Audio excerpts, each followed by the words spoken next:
Movie को देख के स्वाति और राजेश के दिमाग में एक प्लान आया और ये प्लान था सुधाकर को रास्ते से हटाने का। सी राजेश रेड्डी के ऊपर, उसके चेहरे के ऊपर वो तेजाब डाल दिया स्वाति ने। चेहरा बदल सकते हो, आप आवाज़ कैसे बदलोगे? आप आदमी का जो बेसिक होता है नेचर वो कैसे बदलेंगे? ये बातें उन्होंने शायद सोची ही नहीं थी। नमस्कार, मेरा नाम है मृत्युंजय त्रिवेदी और आप देख रहे हैं अमर उजाला। अपराध लोक के दूसरे एपिसोड में आपका बहुत बहुत स्वागत है। आज हम लोग अपराध लोक में जो एक केस डिस्कस करने वाले हैं, जिस केस पर चर्चा करने वाले हैं, वो केस जब हमने सुना, जब हमने जाना, जब हमने उसके बारे में पढ़ा, तो ऐसा लगा कि ये इस तरह के भी अपराध हो सकते हैं क्या सोसाइटी में इस तरह के भी अपराध होते हैं। हालांकि उस केस पे मूवी बन चुकी है। वो मूवी कौन सी है, उस मूवी में क्या पटकथा है और ये घटना कहाँ की है, किस साल की है और ये इस घटना के मूल वजह क्या रही, इन सब बातों पर हम बात करेंगे। हमारे साथ रोज़ की तरह हमारे साथ मौजूद हैं हमारे वरिष्ठ सहयोगी वरुण कुमार जी। उनसे जानेंगे कुछ सवालों के बारे में। हालांकि हम आपको बता दें कि ये एक कहानी ऐसी है, लव ट्रायंगल के बारे में आपने बहुत कुछ सुना होगा, बहुत कुछ मूवीज़ भी देखी होंगी, लेकिन आइए इस कहानी को जानिए, इस घटना को जानिए और ये कहानी, ये घटना अपराध में कैसे तब्दील हो गई, ये भी जानते हैं। सर, बहुत बहुत स्वागत है आपका। कहाँ का ये मामला है और ये जैसे भी कहा, कहानी या घटना अपराध में कैसे बदल गई? जी, देखिए, होता कुछ इस तरीके से कि कोई भी जो अपराध है वो दो तरीके के होते हैं जी। ऐसा कहते हैं, पुलिस की थ्योरीज ऐसा कहती हैं, पुलिस के बड़े अधिकारी ऐसा मानते हैं कि या तो अपराध होता है बहुत ही कोल्ड ब्लडेड, आदमी पहले सोचता है, समझता है, प्लान बनाता है, उसके बाद अपराध को अंजाम देता है। कई बार अपराध होता है गुस्से की वजह से, इंसान को अचानक गुस्सा आया, उसने अपने गुस्से पर काबू नहीं रखा और एक अपराध को अंजाम दे दिया। Instant reaction. तो ये दो तरीके के अपराध मोटे तौर पर समाज में पाए जाते हैं। अब जिस अपराध की आज हम बात करने वाले हैं, ये एक कोल्ड ब्लडेड अपराध है। ये एक उस तरह का अपराध है जो आपकी हड्डियों तक को कंपा देगा। आप सोच समझ के इस अपराध को अंजाम दिया गया। जब आप इसके बारे में जानते हैं, सुनते हैं, तब आपके अंदर एक धीरे धीरे धीरे धीरे दहशत का भाव आता रहता है। आप ये देखते हैं कि कोई किस तरीके से दुर्दांत हो सकता है, कितना शातिर हो सकता है और वो अपने एक झूठ को छुपाने के लिए किस तरह 100 झूठ बोल सकता है। वो आज अपराध की ये वो कहानी है। ये कहानी हैदराबाद की है। ये कहानी साल 2017 की है। बल्कि मैं कहूँ, इसे हम कहानी शब्द कहना बंद करें। ये एक सच्ची घटना है। सच्ची घटना है। और इस सच्ची घटना की जब हम आज बात कर रहे हैं तो आज 2024 है, करीब 7 साल पुराना ये मामला है। 7 साल पुराना मामला है तो आप समझिए कि उस वक्त इंटरनेट बहुत ज़्यादा नहीं था। उस वक्त जो मोबाइल आज 5G है, उस ज़माने में शायद 3G था। आज जिस तरीके के CCTV कैमरों की क्वालिटी है, उस ज़माने में वो नहीं थी। तो ऐसी तमाम चैलेंजेस उस वक्त पुलिस के पास थे। उसके बावजूद पुलिस ने इस कहानी को, इस केस को किस तरीके से सॉल्व किया, किस तरीके से इस केस की तह तक पुलिस पहुंची, वही अपने आप में बहुत ही रोचक है और उसी पे डिस्कस करने के लिए हम आज यहाँ बैठे हैं। मृत्युंजय जी, केस क्या है सर, कहाँ का है? हैदराबाद का केस है मृत्युंजय। 26 नवंबर 2017 को दरअसल एक मर्डर हुआ और ये जो मर्डर था, ये इसके बारे में पता ही नहीं चला, क्योंकि ऐसा दिखाया गया कि मर्डर हुआ ही नहीं है। अच्छा। तो वही कहानी है। ये कत्ल का अपराध है और एक ऐसे कत्ल का अपराध है जिसने सबको चौंका दिया, पुलिस को हैरान कर दिया, पूरे इलाके में सनसनी फैला दी। कहानी को हम दरअसल शुरू से शुरू करते हैं ताकि बेहतर से हमारे दर्शकों की भी समझ में आ सके। और इसमें 3 कैरेक्टर हैं। लव ट्रायंगल का मामला है। इसमें एक कैरेक्टर है स्वाति रेड्डी, एक उसका पति है सुधाकर रेड्डी और एक उसका प्रेमी है सी राजेश रेड्डी। तो हुआ ये कि सुधाकर और स्वाति, इनकी शादी हुई थी और 3 साल शादी को हो चुके थे। स्वाति के पास, सुधाकर के पास 2 बच्चे थे और सुधाकर के जो माता पिता थे वो उनके साथ रहते थे। यानी अच्छा खासा एक परिवार था, भरा पूरा परिवार था, किसी चीज़ की कोई कमी नहीं थी। सुधाकर का अपना बढ़िया काम चल रहा था, रुपए पैसे की भी कोई कमी नहीं थी। और सुधाकर करीब 32 साल का था और स्वाति की उम्र करीब 27 साल थी। दोनों के बीच में 5 साल का करीब फर्क था। अब सुधाकर का काम कुछ उस तरीके का था कि उसको अक्सर बाहर रहना पड़ता था। अब स्वाति अकेले रह जाती थी और अब उसे अपने अकेलेपन को दूर करने के लिए किसी की ज़रूरत थी, कोई साथी चाहिए था। अब ऐसे ही उसकी मुलाकात हुई राजेश रेड्डी से। अब राजेश रेड्डी और स्वाति की ये जो मुलाकात थी, थोड़े वक्त के बाद ही प्यार में तब्दील हो गई। दोनों को प्यार हो गया और स्वाति शादीशुदा थी, 2 बच्चों की माँ थी। वो नींव पड़नी शुरू हो गई। बिल्कुल। देखिए, जो बहुत पुरानी कहावत है कि जर, जोरू और ज़मीन जिसकी वजह से लड़ाइयाँ होती हैं, जिसकी वजह से अपराध होते हैं, तो इसमें एक फैक्टर यहाँ पर महिला का था, जिसने अगर वो ना होता तो शायद ये अपराध ना होता। अगर स्वाति यहाँ राजेश से प्यार न कर बैठती तो शायद सुधाकर की जान बच जाती। कहानी में ट्विस्ट बहुत है इसमें। तो हुआ क्या कि राजेश और स्वाति के बीच नज़दीकियाँ बढ़ने लगीं, राजेश और स्वाति के बीच अफेयर चलने लगा। अब जो स्वाति थी वो 2 बच्चों की माँ थी, उसके पास में सुधाकर के माता पिता की जिम्मेदारी थी, सुधाकर की जिम्मेदारी थी, एक हंसता, बिल्कुल 2 बच्चों की जिम्मेदारी थी, एक हंसता खेलता उनका परिवार था। मगर राजेश जो था, राजेश कुंवारा था और लेकिन राजेश जो है वो स्वाति के ऊपर फ़िदा था, बहुत ज़्यादा फ़िदा था। उसको एकदम ऐसा लगता था कि इसकी कही मैं हर बात मानूंगा, यही सब कुछ है मेरे लिए। तो उसके दिल और दिमाग पर स्वाति पूरी तरीके से छा चुकी थी। अब यहाँ पर दोनों छुप छुप के मिल रहे थे, लेकिन कहते हैं कि इश्क और मुश्क जो है वो छुपाए छुपते नहीं हैं। चाहे प्यार हो, चाहे लड़ाई हो, झगड़ा हो, दंगा हो, फसाद हो, ये आप इनको छुपाया नहीं जा सकता, कभी ना कभी उजागर हो। बिल्कुल। अब इनके दिमाग में ये था कि यार ये तो कभी ना कभी पता चल ही जाएगा कि हम दोनों का अफेयर है। अब इससे निपटें कैसे। उसी दौरान एक तेलुगु मूवी आई, तेलुगु मूवी का नाम था येवाडू। येवाडू मूवी में एक प्रसंग था और उसको देख के, उस सीन को देख के, उस मूवी को देख के स्वाति और राजेश के दिमाग में एक प्लान आया और ये प्लान था सुधाकर को रास्ते से हटाने का प्लान। अब इन्होंने क्या किया कि सुधाकर को कत्ल करने का साजिश रच ली कि भाई अगर ये जीवित रहा, अगर ये जिंदा रहा तो हम तो शादी कभी कर नहीं पाएंगे, हम तो कभी मिल नहीं पाएंगे। तो ऐसा करते हैं कि सुधाकर को जान से मार देते हैं, रिश्ता खत्म हो जाएगा। और अब उन्होंने ये नहीं सोचा कि ठीक है तलाक भी तो लिया जा सकता है, लेकिन उन्होंने दूसरा रास्ता चुना, हिंसा का रास्ता चुना, अपराध का रास्ता चुना, और वो रास्ता चुना जो आगे चल के उन्हें जेल ही ले जाने वाला था। लेकिन अब वो एक बार रास्ते पे चल पड़े, पीछे हटना उनके लिए कठिन था। इन्होंने क्या काम किया कि इन्होंने सुधाकर को सोते वक्त एनेस्थीसिया का इंजेक्शन लगा दिया। एनेस्थीसिया क्या होता है सर? एनेस्थीसिया एक दवाई होती है, एक प्रक्रिया होती है कि अगर आप किसी को एनेस्थीसिया का इंजेक्शन उस वक्त लगाया जाता है जब उसको ऑपरेशन किया जाना होता है।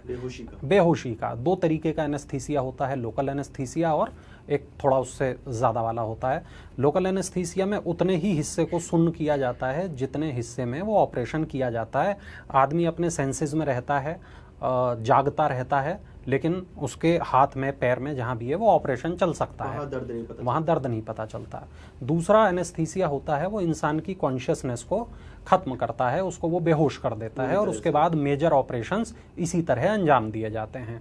तो सुधाकर को जो एनेस्थीसिया दिया गया वो बड़ी मात्रा का एक एनेस्थीसिया था, और सुधाकर उसके बाद अपना होश खो बैठा, वो बेहोश हो गया।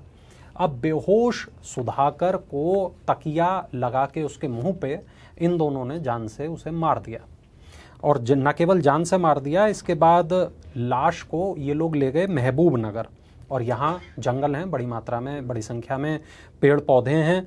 उसके बाद वहाँ ले जाकर लाश को इन लोगों ने जला दिया, वापस लौट आए। 28 नवंबर को ये लोग मिले, सबूत मिटा दिए, सबूत इन्होंने मिटा दिए। लेकिन अब आगे क्या करेंगे, क्योंकि राज तो खुल जाएगा, आगे क्या करेंगे। अब इन्होंने आगे जो काम किया। अच्छा सर, एक सवाल है यहीं पे जी। सुधाकर की मृत्यु हो गई, सवाल ये कि स्वाति और राजेश कहाँ मिले? स्वाति और राजेश मिले फिजियोथेरेपी के क्लिनिक पर। स्वाति को कुछ काम था, कोई उसको परेशानी थी, वो फिजियोथेरेपिस्ट को ढूंढ रही थी और फिजियोथेरेपिस्ट के रूप में उसकी मुलाकात सी राजेश रेड्डी से यहाँ हुई थी। खैर, तो जब ये लोग लौट आए, इसके बाद हुआ ये कि इन्होंने प्लान बनाया कि अब हम आगे क्या करेंगे। मर्डर तो कर दिया, इसके आगे बचेंगे कैसे। और ये वही प्लान है जो येवाडू मूवी देख के इनके दिमाग में आया था। प्लान ये कि अब इन्होंने खरीदा तेज़ाब खरीद के इन्होंने राजेश के ऊपर, सी राजेश रेड्डी के ऊपर, उसके चेहरे के ऊपर वो तेज़ाब डाल दिया स्वाति ने। अच्छा, इससे पहले इन्होंने बहुत प्रिपरेशन की, पूरा प्लान बनाया, तेज़ाब खरीदा, कहाँ इलाज कराना है, कितने का इलाज होगा, प्लास्टिक सर्जरी होगी कि नहीं होगी, कितने % जलना चाहिए इंसान ताकि उसका ज़िंदगी बच जाए, ये पूरा इन्होंने प्लान किया। और इसके बाद स्वाति ने फ़ोन किया अपने सास ससुर को, यानी कि सुधाकर के परिवार को, और ये बताया कि अरे आपके बेटे के ऊपर तो किसी ने तेज़ाब फेंक दिया है। अच्छा, मैं उसे अस्पताल ले जा रही हूँ। अब वो डर गए, बहुत ज़्यादा डर गए। अब वो ले गए उसको, अच्छे अस्पताल ले गए। वहाँ पे सुधाकर की फैमिली ने एकदम अंधा पैसा लगा दिया कि भाई हमारा बच्चा बचना चाहिए किसी भी तरह, इसके ऊपर किसी ने तेज़ाब डाल दिया, क्या बात हो गई, क्यों डाल दिया। अब बेटे की ज़िंदगी का सवाल था भाई उनके लिए तो। लेकिन उन्हें क्या पता था कि जिसको वो सुधाकर समझ रहे हैं, ये तो सुधाकर है ही नहीं, ये तो सी राजेश रेड्डी है।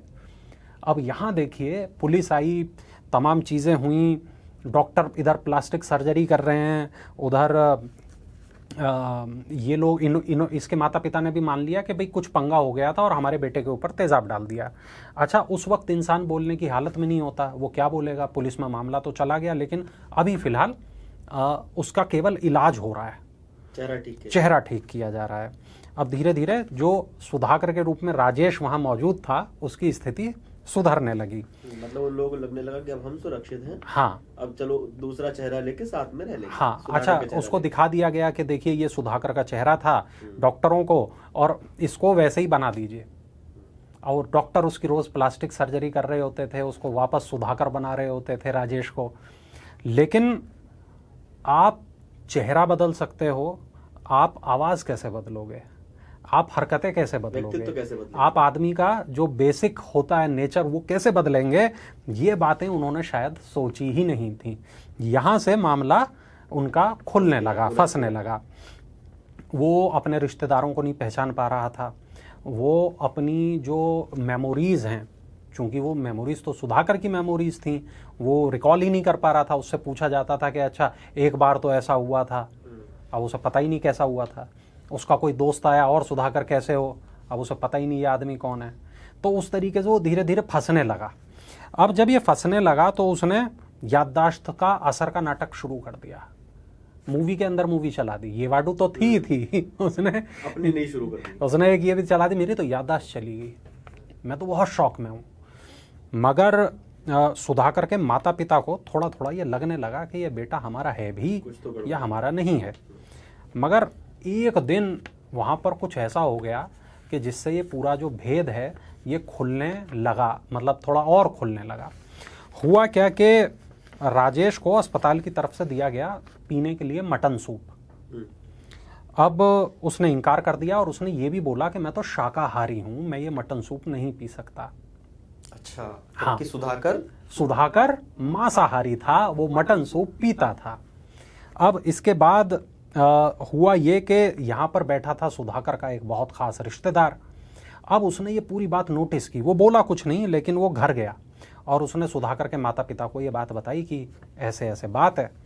अब जैसे ही बताया तो वो दोनों उन्होंने कुछ रिश्तेदारों को बुला लिया और उस दिन वहाँ पे उसके आसपास तमाम रिश्तेदार जमा हुए और उससे सवाल कुछ किए गए, खाने पीने को लेके सवाल किए गए, कपड़ों को लेके सवाल किए गए और उसकी पसंद नापसंद को लेकर सवाल किए गए।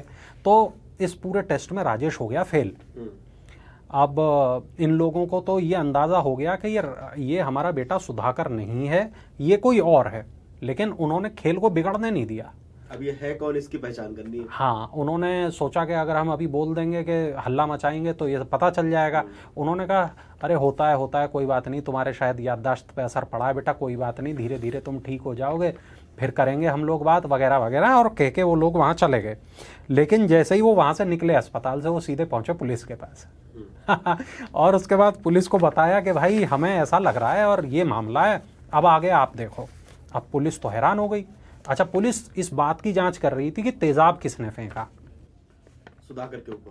सुधाकर के ऊपर, राजेश के नहीं, क्योंकि राजेश को तो अभी तो वो सीन में है ही नहीं, तो पता ही नहीं राजेश कौन है। तो वो सुधाकर के ऊपर तेजाब फेंकने की जांच जो है वो कर रही थी पुलिस। अब उन्हें ये बताया गया कि ये आदमी सुधाकर नहीं है, ये कोई और है, आप इसके बारे में पता करो। अब पुलिस ने जांच जब करने लगी पुलिस, तो जांच के दौरान उसने कहा कि भाई यहाँ साइन कर दो। उसको बोला सुधाकर को, जो कि राजेश था। अब उसे आते तो थे नहीं साइन करने, सुधाकर वाले कैसे साइन करूं, तो उससे कहा फिंगरप्रिंट दो। अब जब फिंगरप्रिंट लिए पुलिस ने और उसके बाद आधार कार्ड से मिला लिया। अच्छा, वहां पे खेल चल गया कि तो याददाश्त चली गई, साइन करना भूल गया। हाँ, तो फिंगरप्रिंट दो। हाँ, फिंगरप्रिंट दो, आधार कार्ड से मिला लिया। अब आधार कार्ड पे जैसे ही मिलाया, बायोमेट्रिक डेटा निकल आया, आधार कार्ड से पता चल गया अरे ये तो राजेश है। अब वहां पर हुआ ये कि पुलिस ने अब एक और काम किया, उससे पूछा कि तुम्हारे ऊपर तेजाब कहाँ फेंका गया था। अब वो हड़बड़ाहट में उसने वो सही जगह बताई जहां पर वो तेजाब फेंका गया था। अब उसे अंदाजा ही नहीं था कि वहां कोई सीसीटीवी भी हो सकता है। अच्छा, अब देखिए 28 नवंबर की वो घटना जिसमें स्वाति ने राजेश के ऊपर तेजाब फेंका और सुधाकर को मारने के बाद ये पूरी घटना सीसीटीवी में रिकॉर्ड हो गई। अब वो सीसीटीवी पुलिस को मिल गया। अब इसमें सुधाकर और राजेश ये दोनों दिखाई दे रहे थे। ये दिखाई दे रहा था कि स्वाति ने किस तरीके से राजेश के ऊपर तेजाब फेंक दिया। अब यहां उसके बाद में पुलिस को अब यहां एक चाहिए था कन्फेशन, क्यों फेंका भाई, क्यों फेंका, क्या हुआ, उसके ऊपर क्यों फेंका। हाँ, तो उसके बाद में राजेश के कमरे के बाहर पुलिस को तैनात कर दिया गया और उसके बाद स्वाति को पुलिस स्टेशन ले गए। होम अरेस्ट कर दिया उसे। हाँ, और स्वाति से पूछा कि भाई बताओ कहानी क्या है, ये देखो तुम तेजाब फेंकती इसमें दिख रही हो, अब कहानी बताओ कहानी क्या है। अब स्वाति डर गई, उसने वो येवाडू वाली कहानी भी बता दी और अपना पूरा गेम प्लान भी बता दिया कि किस तरीके से हमने अपने पति को मारा था, किस तरह महबूब नगर के जंगल में उसे जला दिया था और किस तरीके से यहाँ पे हमने अपने प्रेमी के चेहरे पे तेजाब डाला था। उसने ये पूरी कहानी पुलिस को बता दी। तो 10 दिसंबर 2017 पुलिस ने स्वाति को गिरफ्तार कर लिया, मगर राजेश को नहीं किया क्योंकि राजेश का इलाज चल रहा था। इसके बाद हुआ ये कि राजेश का इलाज पूरा हुआ, फिर राजेश को गिरफ्तार किया गया। और राजेश, देखो सज़ा क्या होती है, सज़ा सिर्फ ये नहीं होती कि कोर्ट आपको क्या सज़ा दे रहा है, सज़ा ये भी होती है कि आपको ईश्वर ने क्या सज़ा दी है, आपको समाज ने क्या सज़ा दी है। तो हुआ ये कि राजेश की माँ ने राजेश के साथ अपने सारे रिश्ते खत्म कर दिए कि मेरे बेटे ने ऐसा घृणित अपराध किया है जिसकी कोई माफ़ी नहीं हो सकती। तो राजेश के पूरे संबंध खत्म हो गए अपने परिवार के साथ। स्वाति और राजेश अब दोनों अलग अलग जेलों में हैं, अपने किए की सज़ा भुगत रहे हैं और सुधाकर के माता पिता उन बच्चों को पाल रहे हैं जो बच्चे स्वाति और सुधाकर के बच्चे थे। अच्छा सर, एक सवाल, जैसे हमने बताया था शुरुआत में कि इस पूरी घटना, इस पूरी जो अपराध है, इसके ऊपर एक मूवी बनी हुई है। हाँ। वो मूवी कौन सी है? देखिए एग्जैक्ट ये नहीं कहेंगे कि पूरी इससे इंस्पायर हो गई है वो मूवी। थोड़े वक्त पहले एक नेटफ्लिक्स पर मूवी आई थी, उसका नाम था किलर सूप। उसमें कोंकणा सेन शर्मा और मनोज वाजपेयी थे। तो ये इस घटना से इंस्पायर होकर ये मूवी बनी, मगर हाँ पूरी तरीके से उसका प्रतिनिधित्व नहीं करती क्योंकि सिनेमाई आज़ादी वहाँ पर ली गई है। लेकिन हाँ उसकी थीम ये है, उसके मूल में ये कहानी है, मगर हाँ वो थोड़ा इससे अलग है। लेकिन अब आप इस केस को पूरे को देखिए, जैसे मैंने कहानी के आपको शुरू में ही बताया था, इस सच्ची घटना के शुरू में मैंने आपको बताया था कि पुलिस जब मामले की जांच करती है तो वो ये देखती है कि मोटिव क्या हो सकता है अपराध का। तो अपराध, जैसे शुरू में ही कहा, दो तरीके के हो सकते हैं, या तो सोच समझकर किए गए अपराध, एक जो भावावेश में किए गए अपराध। अब इसमें से खतरनाक अपराध मृत्युंजय पुलिस हमेशा ये मानती है जो अपराध सोच समझकर किए गए वो अपराध ज़्यादा जघन्य अपराध होते हैं जो कि भावावेश में किए गए अपराधों से बड़े होते हैं। ये बात कोर्ट भी मानता है, कोर्ट ने इस मामले में भी माना, इसको जघन्य अपराध माना। तमाम इस पे लंबी बहस चली, तमाम इस पे तारीखों पर तारीखें चलीं और उसके बाद जब फैसला आया तो जज का फैसला वही था, कोर्ट का फैसला वही था कि स्वाति और राजेश अब अपने आगे की ज़िंदगी जेल में बिताएंगे और अब सोचिए उन बच्चों का भला क्या कसूर जो बच्चे स्वाति और सुधाकर के बच्चे थे। अब सुधाकर के माता पिता उन बच्चों को पाल रहे हैं। एक थोड़े वक्त के अवैध संबंधों के लिए, नाजायज़ रिश्तों के लिए स्वाति और राजेश ने वो काम किया जिसको किसी भी तरीके से ठीक नहीं कहा जा सकता। एक इंसान की जान ले ली, उसको एक बेदर्दी के साथ उसको जान से मार दिया, और न केवल मार दिया, हत्या के सबूत मिटाने के प्रयास किए गए, एक पूरा षड्यंत्र रचा गया।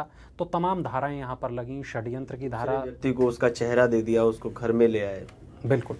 तो ये अपने आप में बहुत ही कहें चौंकाने वाला अपराध था, और ये वो अपराध था जिसने लंबे वक्त तक मीडिया की सुर्खियां भी बटोरी। मृत्युंजय, चलिए बहुत बहुत धन्यवाद सर आपका इस अपराध को, इस सच्ची घटना को हमें और हमारे दर्शकों को बताने के लिए, क्योंकि ये घटनाएं हम लोग इसलिए और चर्चा करते हैं, इन घटनाओं पर डिस्कस करते हैं ताकि समाज में जागरूकता फैले कि अपराध इस तरह का भी हो सकता है। अपराध, लोग कहाँ से अपराध का थॉट ले आते हैं, कैसे आइडिया पनपता है, और शायद आपको आभास भी नहीं होता कि ये जो कृत्य चल रहा है हमारे आसपास, ये अपराध का ही एक रूप है, या ये उस अपराध की पटकथा बन रही है। इसलिए अब ये जो सच्ची घटनाएं हैं, ये जो क्राइम फाइल्स हैं, जो क्राइम की जो FIRs पुलिस तक पहुंचती हैं, वहाँ से जो हमें जानकारी मिलती है, वो हम आप तक लेके आते हैं ताकि आपको आभास हो सके, आप जागरूक हो सके। बहुत बहुत धन्यवाद सर आपका, बहुत बहुत धन्यवाद हमारे दर्शकों का। आप लोगों को क्या लगता है हमें कमेंट करके बताइए, और जागरूक रहिए, देखते रहिए अमर उजाला। अगर आप ये वीडियो YouTube पर देख रहे हैं तो हमारे चैनल को सब्सक्राइब करें और बेल आइकन को दबाना ना भूलें। अगर आप Facebook पर ये वीडियो देख रहे हैं तो हमारे पेज को लाइक करें।